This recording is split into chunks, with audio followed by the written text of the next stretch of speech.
Hi everyone, welcome to Michelin King. We're live in the factory today. So today's video will consist of two orders that I've picked out just to show you some winter detailing products, and then also a luxury wax that you can use in the winter. We'll also go through some of our best sellers of the year as well. So conveniently enough, this order has some of our best sellers this year. So first up, Stephen has ordered Quick Detailer. So Quick Detailer is simply that, something that you would use just to bring the shine of the car back up. Don't use it if the car's too dusty or whatever, just something in between washes. And also, the main thing that I use this for is actually to aid with drying the car. So what you do is you wash the car as normal, hose it down, then get one of your drying cloths, something like this, so you can use a heavier duty cloth. I tend to stick to cloths that are about this size, simply because the big thick stuff, as you know, we do offer a heavy duty drying cloth, but the heavy duty drying cloths can become quite heavy when they're wet. They can also be quite difficult to fold over, and especially in the colder weather, the last thing you want to be dealing with is more dampness and wetness than you need to. So just behind Quick Detailer would be Pure. So Pure is a paint cleaner. What it does is it gets into the areas that things like traditional decontamination, iron fallout, and even a clay bar can't reach. It's the main reason that Pure is so popular, in my opinion, is just down to the results. So if you use something like this, if you use a white applicator pad, because you'll see the dirt clearest on something like this, that seems to be the thing that really keeps people to using Pure time and time again. It's just simply the final results. You can quite easily snow foam the car, pre-wash the car, use an iron fallout, clay bar the car, full decon, but you'll still need Pure, because all of these products are lacking the components that Pure brings to the table. Slightly different, if you are going to machine polish, I would still probably use Pure, simply because Pure, we've probably all been there as amateurs or as professionals as well at one point in our career. You machine polish a car after you've decontaminated it, and you start to find that the pads are actually picking up some areas of dirt. Worse than that, they're starting to clog. What couple of reasons that will happen? So they'll clog because of the polish that's used. That's quite normal. You just use, in the old days we used to use a wire spar. Nowadays you can use a softer toothbrush, especially if it's on a foam pad. What Pure does is it's an in-between step, so that you're not contaminating the pad. The worst thing that you can do is at your perfecting stage, so to speak, at your machine polishing stage, you don't want any defects on that pad at all. It's nearly impossible to avoid the gumming or slight drying out of product, especially on the edges. Guys that are doing this day in, day out, they'll probably agree it's very difficult to avoid that, but there are steps that you can take, and one of those steps is to make sure your pad is as clean as possible, so that there's not other stuff to adhere onto. So even if you're machine polishing, I would use Pure. Now, of course, the machine polish will deep clean the paintwork as well, because it's polishing the paint, it's getting into all those things that we call the ravines and the channels. What I mean by that is, as you're driving along the freeway or the motorway as we call it here, you might get a stone that travels up the paintwork. Now, to the naked eye, there won't be much damage, if anything at all. But if even, a great thing, guys, go into Amazon or eBay and buy one of these. Well, it's not a great thing, because you'll never look at your paint you'll never look at your paintwork the same way, but it'll give you an understanding just to how much damage is on your paintwork that you're not aware of. So it's just a very simple microscope USB. If you've got an Android phone, I think you can actually pair it to that as well, and put it onto your paint at various. It almost looks like a spider's web. There'll be lots of wee hairline scratches. You might even, what I was going to say, you might even see some cracks as well. So that's not unusual on older clear coat. And what we call that's mainly due to UV damage and degradation over the years. It's also due to the clear coat drying out. And that's a very interesting thing, because we don't really think of, Michelin King we do, but as the industry we don't really think of your paint as being dry, so to speak. But every single paint will dry. That's its purpose. It's supposed to dry out. But there's an upper level that you don't really want to pass that, because if it dries out past that point, then you'll start to get issues with UV damage. You can even suffer things like delamination, all the stuff you want to avoid. So you're probably thinking, well, how do I avoid that? And it's down to using high quality detailing products, being cautious with the alkaline products, because alkaline products are degreasers, and paint being either water or oil based, there will still be, even low VOC paint will still have a percentage of old school ingredients in there. Low VOC paint is obviously a benchmark of where the paint has to be to pass, to gain the certification to be used within a high production factory. Now, household paints go through the same thing, but even water-based household paints still contain even up to 1%. So what that means is you're still dealing with a kind of hybridized paint, so to speak. It's not a true oil paint, it's not a true water-based, but it is near enough. Think of it like apple. If you go into the supermarket and it says passion fruit juice, but it's 85% apple juice, you're kind of going down a similar route to what the chemical components could be. And it depends on the paint manufacturer as well. And obviously, even by the time this video is out, somebody could have brought out, or a company could bring out a new paint. So things are changing in the industry all the time, but as it stands at the moment, this is kind of roughly what you're dealing with. That's where Pure comes into a league of its own, because not only does Pure restore the surface paintwork, it replenishes the paint. So Pure is an old school product. I won't give too much away because it is an exceptional product and it's got a real core following. But if you've not tried Pure, give it a go. It really does bring your paint back to life.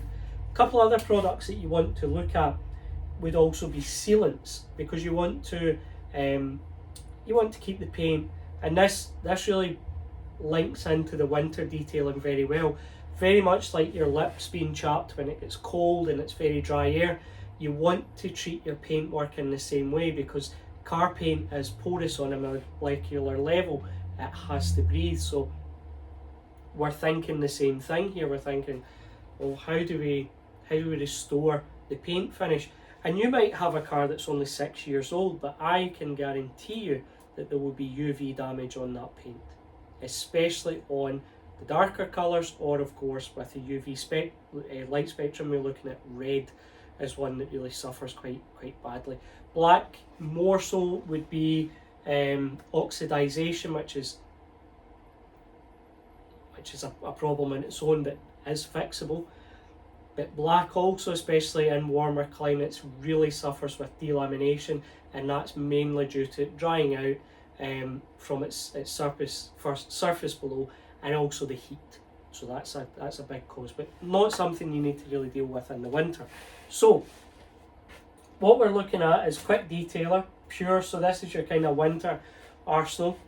I would also look at something like Titan. Guard is another good product. Bavaria. You're looking at sealing the paintwork so that it's protected. It's like the shield for someone going into battle. That's what you're doing to the paint. You're protecting it from the elements. The next thing that in my mind is absolutely imperative is a natural car wax. And the reason that I choose a natural car wax is for the simple reason that oils that we use will help to restore the finish and slow down the aging process. It sounds like something from a cosmetic advert, but that's what these natural car waxes are doing. So from our range, you really need to be looking at something like Heather, Trossachs and above. Your petrochemical waxes, whilst they are easy to use, flexible in terms of, especially our waxes with high heat, low heat, I would definitely make the change to a natural car wax during the winter season. And this is where we've got a customer here, Sato, who has come in for a Lily 50ml. Now you don't have to go all the way up to Lily. Lily is obviously, for those of you that aren't familiar with the range, Lily is one of our top waxes. It's right at the very top of the range. The only other wax that's better, so to speak, would be Samaya. So you've got Lily, Jordan, and then you've got Samaya above. So Samaya at the moment is the best wax that we offer. Now, Stephen's order, he's also went for Citrus Power. So this is a great product, something I would always have in the shelves, simply because it's a multi-use. For instance, I'll just read off the instructions. You can use it as a pre-wash, 10:1, so it's full concentrate. So dilute this 10:1, you'll get 11 litres of pre-wash, which is great value for money.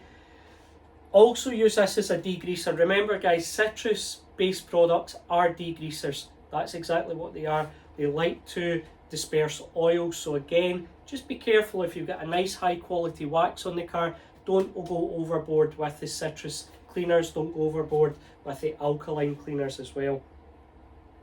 So tyres, arches and alloys, either 5:1 or 10:1. If you've got alloys that are sensitive, or you, what we'd say if they're diamond cut, stay away from the alkaline based stuff. I've yet to see a diamond cut wheel that doesn't have some kind of damage, even on a small level. So stay away from this type of thing, because it will make the spidering effect worse. Obviously it has to be there in the first place, but most diamond cut wheels, especially in the UK, have some kind of damage to them. So again, just stick to pH neutral. Something like shampoo would be absolutely fine, but make sure it's a pH neutral. Get yourself, ask the manufacturer is the best thing, get it in writing, and then you know you're good to go. As I've touched on, so this is an exceptional degreaser. So especially for things like your suspension components, your engine bay, keep it away from plastics though, because remember, degreasers and plastics, they don't go hand in hand. Plastics are oil based and this loves to get rid of oil, so just bear that in mind. This is one of the things that I use this for quite often. So you get two options here. You've got a very heavy duty snow foam, almost looking at a type of a TFR type product. The next thing I really like this for is to increase the aggressiveness of either the shampoo that I'm using or the snow foam. So you can add about 25ml, about an ounce of product or so, give or take, to either your bucket or your snow foam lance, and this will give it real cutting power. The reason I really like this product is you don't need to have loads of different products on the shelf. You don't need your pre-washes, your degreasers, all that type of stuff. You can literally buy this and then decant it into, and just make sure it goes into an HDPE bottle. Don't put it into a clear bottle like this, because again, this is it's not designed to take a product like this, essentially. I won't bore you with the ins and outs of it. Essentially what will happen is the bottle will become very brittle and it will leak. So keep to HDPE.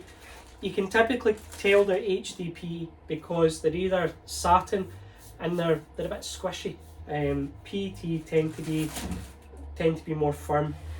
So yeah, and again, if you're got any questions or anything like that, just let me know and I can help you point you in the right direction. So 3 spray heads as well for this order, and then we need the labelling instructions for the Lily. So the Lily, you leave for 45 minutes minimum. Natural car waxes you leave for a lot longer than you do petrochemical, simply because the petrochemical waxes 70+% of it evaporates into thin air, so it does absolutely nothing to the paintwork. Whereas you get a much higher percentage of this actually on the paint, which is why your paint looks better after you use a natural wax. So, what other products could you put on the shopping list for winter?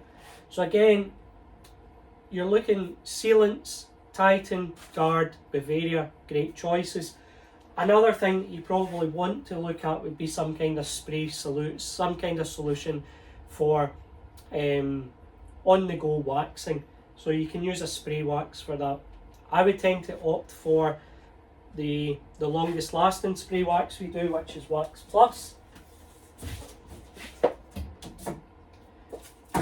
Again, this has been really popular, guys, so what I would say to you is, if you're watching the video, go onto the website and buy what you need, because we are quite low in stock. We tend to run the stock down just before Christmas,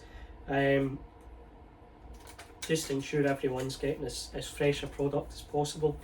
So Wax Plus, as easy to use as Quick Detailer, but will give you up to 6 months protection with one application. This is wonder stuff. For what it costs, keep a bottle of this in the garage. Even if you think, well, I don't think I'll ever use it, you'll probably use it on something. You can even use this on push bikes, motorbikes, you can use it on boats, motorhomes, caravans. It's silicon dioxide's a fantastic product when it's in a liquid format. Now, I'm not a fan of it in waxes at all, because it's for our range, it doesn't bring in anything to the table. So the durability doesn't go further than Fortitude. So in that, and again, it would take away some of the nicer waxes and oils that we use in the waxes to make room for the SiO2. So it's one of the reasons that we don't really push it in a wax, but in a liquid format again. And it's very cheap. SiO2 is very cheap, so I'd find it difficult to put it into one of our natural car waxes, because typically the car waxes do have more expensive ingredients. So that's why I think, in all fairness, the spray liquid is just as good an option. The next thing I would change at this time of year, I would go for what's termed a wash and wax shampoo. Now this one here is a Carnauba infused shampoo. It's a lovely shampoo. It's a luxury shampoo in terms of you've got very high quality ingredients. Again, you've got Carnauba wax in here in an emulsion in a liquid format, liquid suspension I guess you would call it. pH neutral as well, so very, very good. Increases the gloss of the car. You'll get a couple of weeks durability, you know, it's nothing to shout about.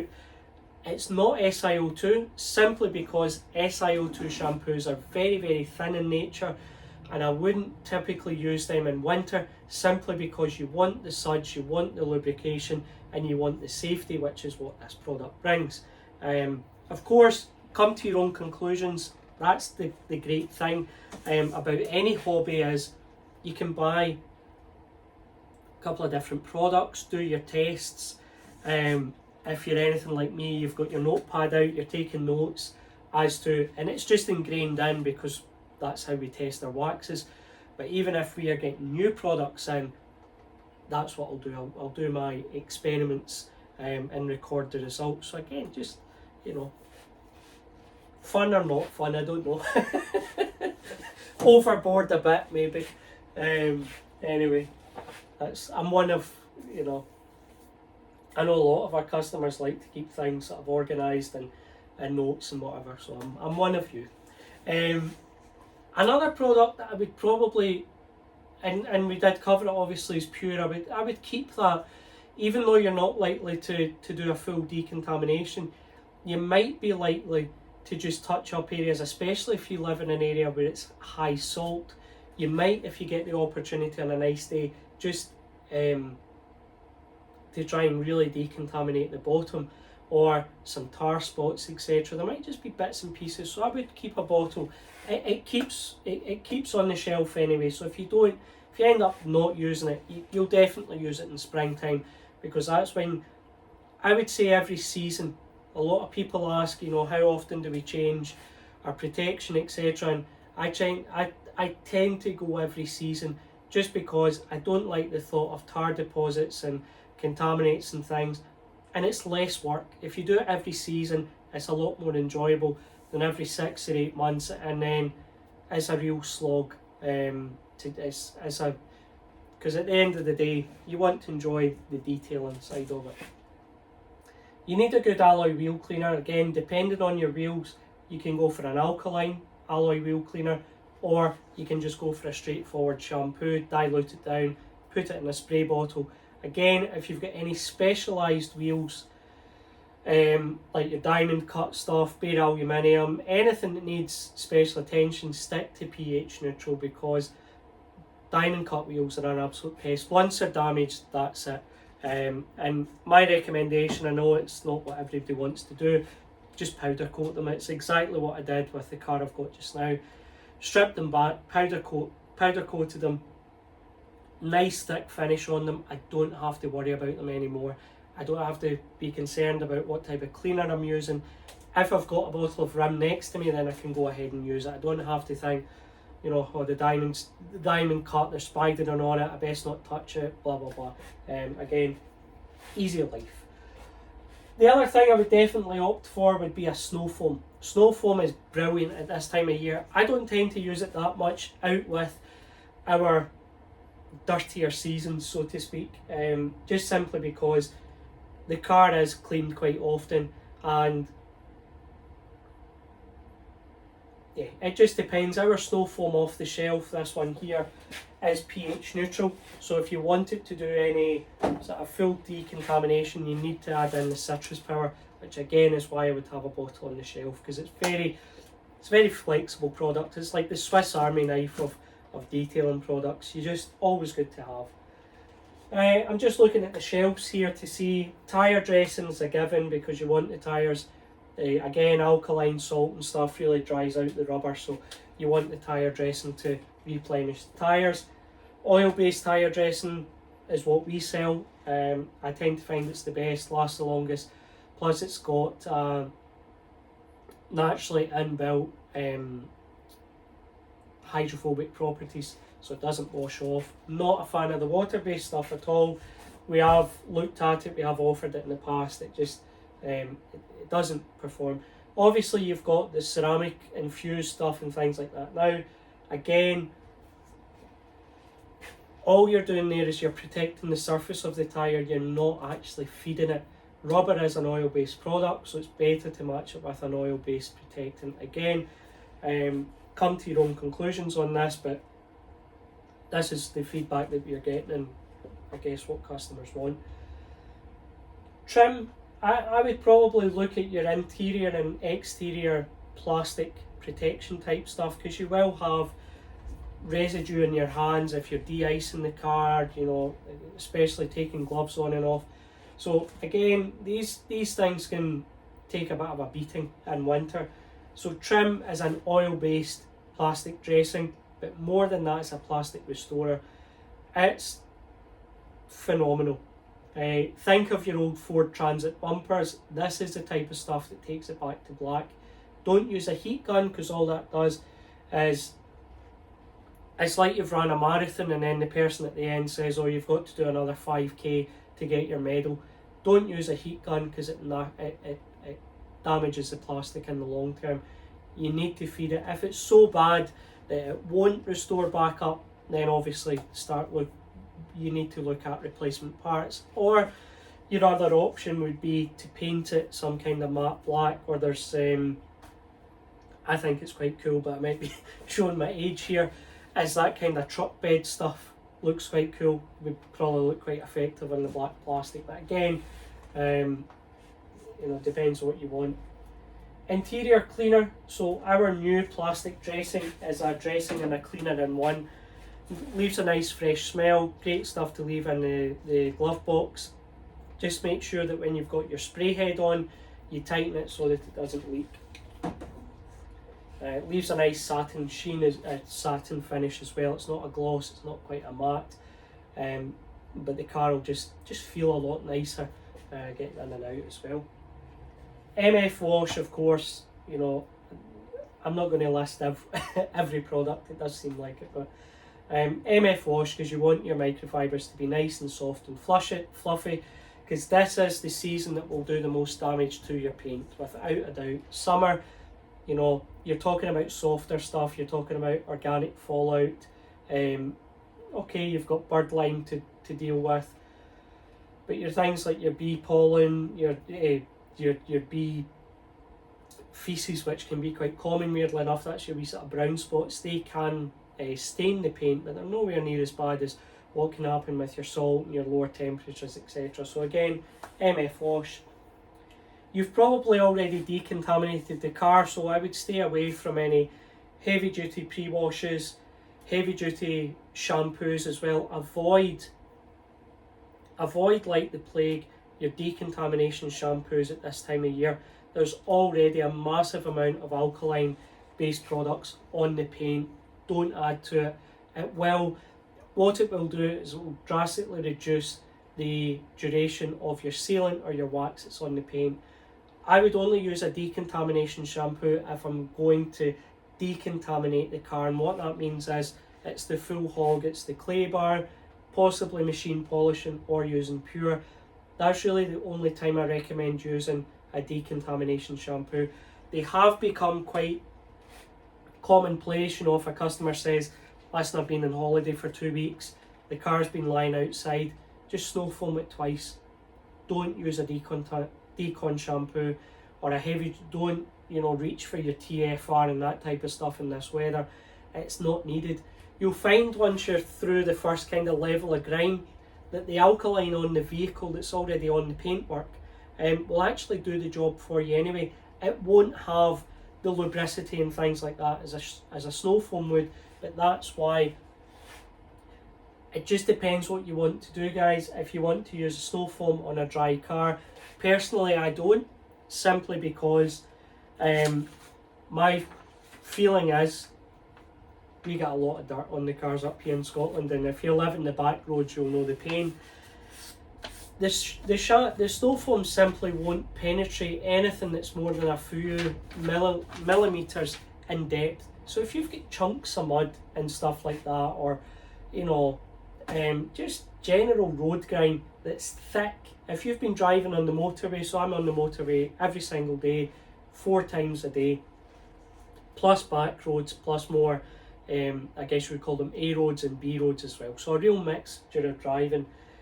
I don't use snow foam on my car when it's dry, simply because it just won't penetrate that level of grime if I've not washed the car in 5 or 6 days.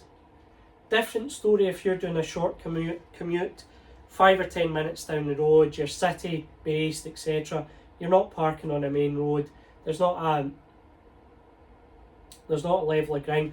One of the things that I would judge it by is if your paint looks a slightly different colour. So if you've got silver and it looks grey, then just rinse that level of grime off first, then put the snow foam on, because the snow foam is actually attacking the dirt that's clinging to the paint.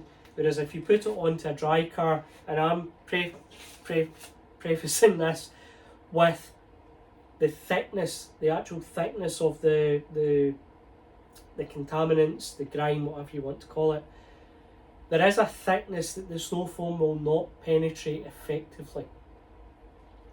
I've watched the same videos of you where snow foam in a dry car, snow foam in a wet car, blah blah blah. It's not really to do with that, it's to do with the film, the thickness of the grime on the paint. If you've got chunks of mud that are, you know, half an inch, if you've went, you know, mudding with your ATV or your quad bike up on the hills out in the Appalachian Mountains or whatever it is, the snow foam will not penetrate. No snow foam, I'll put my word on this, no snow foam will penetrate a quarter of an inch, probably over a quarter of an inch. And if you leave it to dwell for too long on the grime, it actually makes it worse, because snow foam's sticky. That's, you know, and obviously there are products on the market that Yeah, so that's, I won't get too far into that side of things. Anyway, that's what I would say. Pressure wash the car off first, get the snow off, the grit and the salt that's stuck on. You can do it at a low. You don't need to use, a big V8 full force. Stand back from the car, let the water do the work. Don't go right up to it. The other key thing that I would say here, and this is an absolute must, guys. I know we've heard the arguments, starting from top to bottom, blah blah blah. There is no exception. You always start from top to bottom. Always leave the dirtiest section of the car to the last step. The reason's obvious.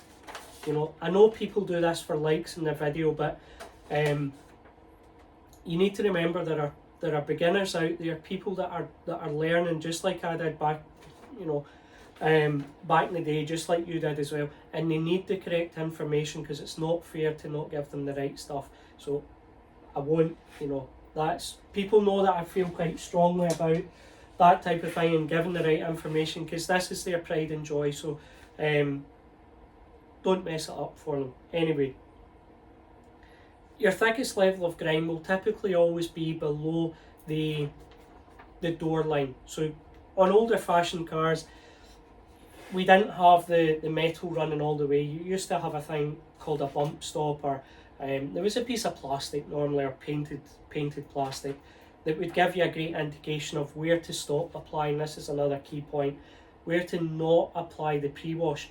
Don't apply the pre-wash any higher up than the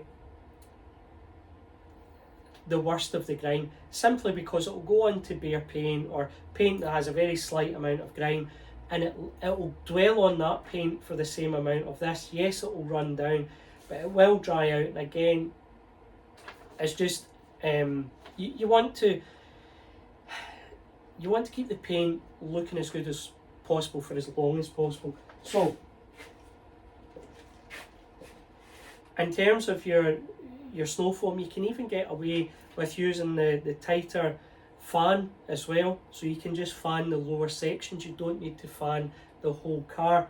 Obviously, if you've got bird lime on the roof or the seagulls are flying over, then feel free.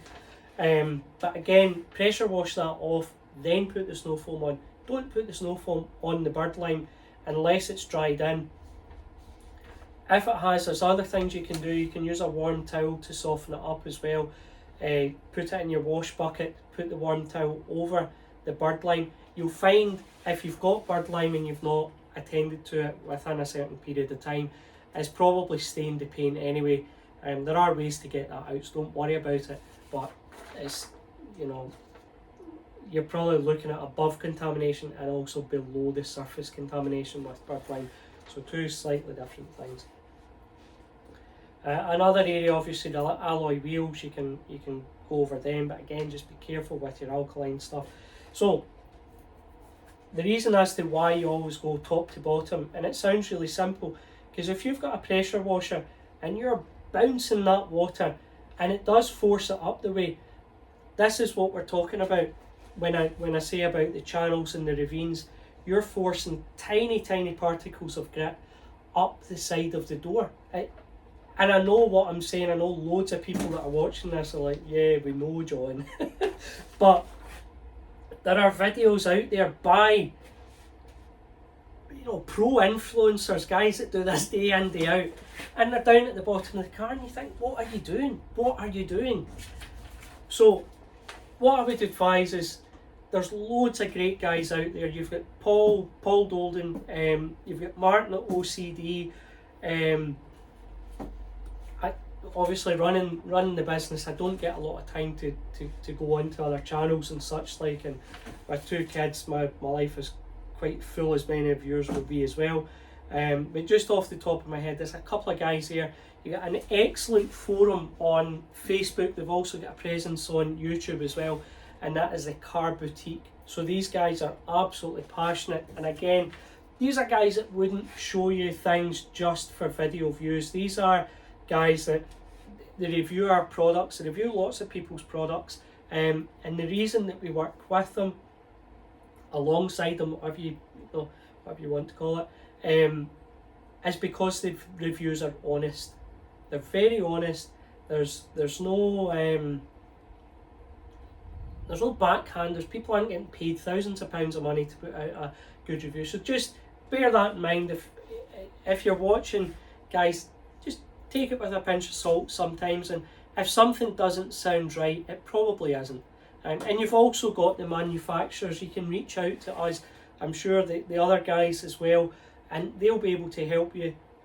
Lots of us have been in the industry for a long time, and it actually came from my own company was started through a passion of detailing. So that's exactly why I felt the whole reason I started Michelin King is I couldn't find a product that at the time, now this is before, there's lots of good companies out there now. We're going back 22 years at least, and I loved waxes, and you were very restricted in the waxes that were available. The other thing that I wanted is I had a silver car at the time. There was also a red car in the driveway, and I think there was a light blue. And my brain immediately thought, well, these waxes, the one wax, although it looks good on all of them, you can probably make waxes that are more suitable. Like at the time, for instance, Carnauba wax, paste waxes, were renowned not to use them on metallic, or it wasn't advisable to use them on metallic paint because it muted the flake. That's not an issue for us. We've got waxes that look better than sealants, simply because the brief before I start, right at the very top of the page, is must look good in metallic paint. So all of your energy drives into that, and that's how the wax ends up. Like Mercury, great example, specifically for silver paint. A couple of reasons, I won't get into the ins and outs of it, but Mercury looks fantastic on silver paint. There are waxes like Crema, looks better on warm paint, so yellows and reds. We've got a wax here, Rosso. Rosso specifically for red paint is a very glossy paint, but it's got natural anti-UV properties, which is exactly what you want for red, because red gets affected by UV much more than blue. So again, blue, I had an Astra SE2.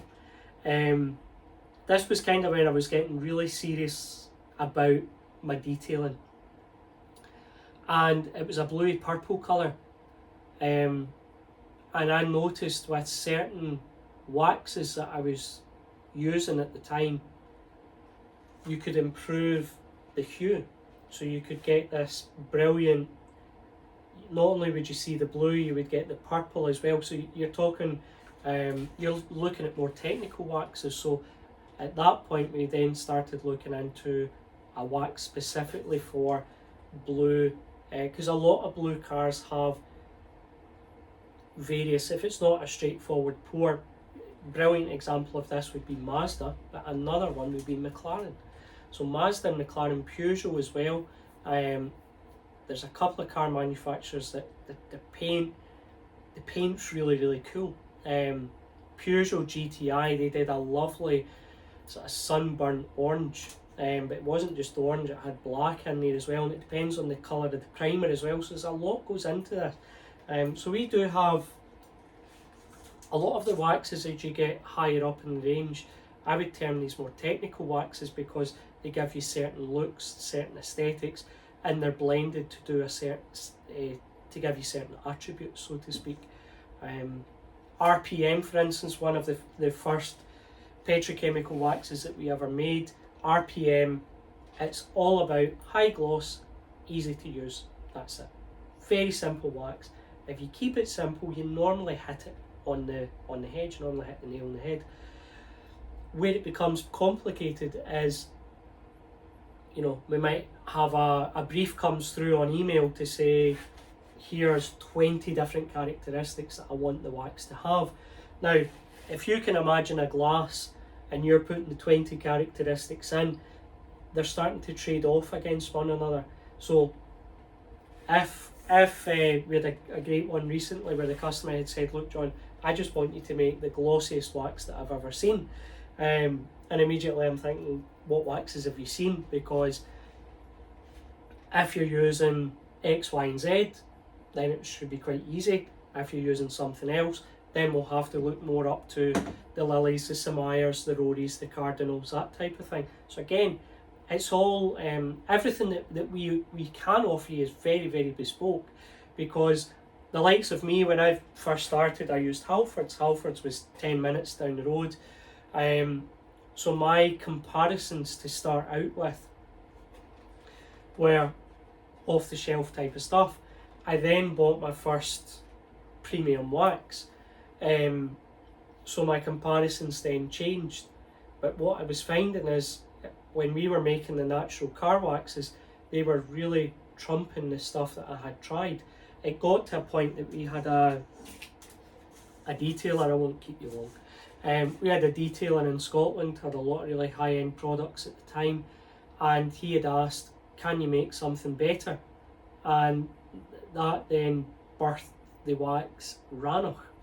Now, bearing in mind, Rannoch's at the end, is the beginning of our luxury range, so it's not in the midpoint, not in the high. Gave the jar over, gave the prototype over, it didn't have a name, anything like that. He is and was as passionate as I was about detailing. I got a phone call that night. He had went to the unit, used it. I got a phone call that night to say, can I make another? Because he's never used anything like that. That then followed suit. We had a detailer down in London. He was looking at, you'll see the car on the website, it's a 250 GT, a Ferrari. We used Philip for that. Rannoch and Philip was the couple of cars that he was working on at the time, so he had both. Again, the feedback was really positive. And we stuck with those waxes for quite a time. It then entered winter, so we brought out a winter car wax. Winter car waxes traditionally are not that sexy because they're about protection. You know, there's not, they're not glossy, they're not a wet look, they're, you know, so we changed that. We thought, well, you can make a wax that's got great protection. Doesn't need SiO2, doesn't need ceramic, because if SiO2 is very one-dimensional, you can't engineer it. It is what it is, and that's it. Fantastic in a liquid product for us, not for waxes. So Fortitude, we thought, we're going to make something that's really high gloss, because typically the waxes out at that point that were more protective, they didn't look great. And it's very easy to know, once you know the ingredients, it's very easy to find out why that was the case. So we were making essentially a show car wax for winter. So Fortitude has actually remained, Armour has remained with us up until only last year, so it's been with us a long time. Enter about 7-8 years ago, we brought out a wax called Fortitude. Fortitude, in my opinion, is slightly easier to use than Armour, and it was a runaway wax during the winter season. So Fortitude and Heather for your all-out protection, durable waxes, but still, what I call them is show car waxes for the winter. You've got the protection in there, but you've also got the ease of use. They do well in low temperatures. They're natural waxes, so they are different to your petrochemicals.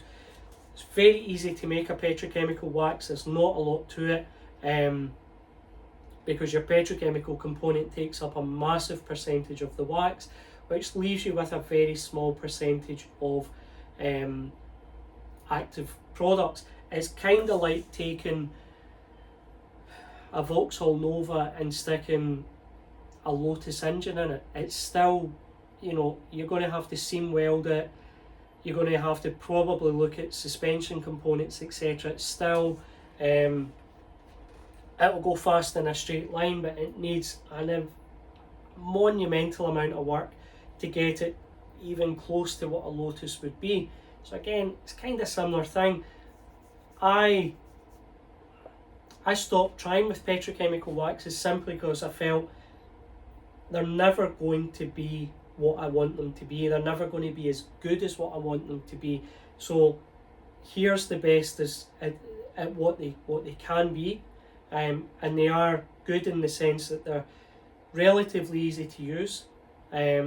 you can add products in there to make them easy. You know, gone are the days of lots of elbow grease to get rid of waxes that are difficult to use. So again, in the winter, I would make the move up to the natural waxes. You don't need to go for a 200ml if you don't want to. Customer here has bought a 50ml. This also comes in a 30. We've got plenty of options. Lavender's a lovely wet look wax for this time of year as well. Plus, you can add Wax Plus. So what you can do is you can actually put your wax on the paint. You can wait about a week or so, and the next time you wash the car, you can use Wax Plus. But again, you don't need to be using your heavy duty pre-washes, your decon shampoo, because decon shampoo is only when you want to decontaminate the surface. And if that surface has a layer of wax, the shampoo will want to decontaminate that layer of wax or sealant. So again, just use decon shampoo. I'm lucky if I use decon shampoo 5-6 times a year. I just tend to use it at the seasonal changes.